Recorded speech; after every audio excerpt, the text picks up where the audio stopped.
বাংলাদেশ বনাম Bharat final match মানেই আলাদা উত্তেজনা। এই ম্যাচটা শুধু একটা খেলা না, এটা সম্মানের লড়াই। কে হাসবে শেষ হাসি, বাংলাদেশ নাকি ভারত? চলুন দেখে নেওয়া যাক পুরো ম্যাচের গল্প।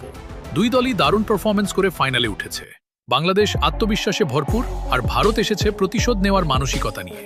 গ্রুপ স্টেজে দুই দলের ম্যাচ ড্র হয়েছিল, যা প্রমাণ করে এই ফাইনালটা একদম হাড্ডাহাড্ডি হতে যাচ্ছে। বাংলাদেশের আক্রমণ ভাগ এখন বেশ ছন্দে আছে। রিয়াদ ফাহিম, রোনাল্ড সুলেমান, মুর্শিদ আলীরা দ্রুতগতির আক্রমণে প্রতিপক্ষকে চাপে ফেলে দিতে পারে। সুযোগ পেলেই তারা গোল করার চেষ্টা করে, এটাই তাদের সবচেয়ে বড় শক্তি। অন্যদিকে ভারত দল বল দখলে রেখে ধীরে ধীরে খেলা গড়তে পছন্দ করে। তাদের মিডফিল্ড অনেক শক্ত, ছোট ছোট পাশে তারা আক্রমণের সুযোগ তৈরি করে। উইং দিয়ে আক্রমণ করতেও তারা বেশ স্বাচ্ছন্দ্য বোধ করে। দুই দলের ডিফেন্সই ভালো, তাই সহজে গোল আসবে না বলেই মনে হচ্ছে।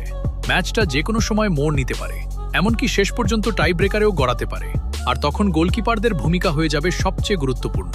সব মিলিয়ে এটা হতে যাচ্ছে দারুণ এক ফাইনাল। বাংলাদেশ কি শিরোপা জিতবে, নাকি ভারত নেবে প্রতিশোধ? এটাই এখন বড় প্রশ্ন। আপনি কি মনে করেন? কমেন্টে জানাতে ভুলবেন না।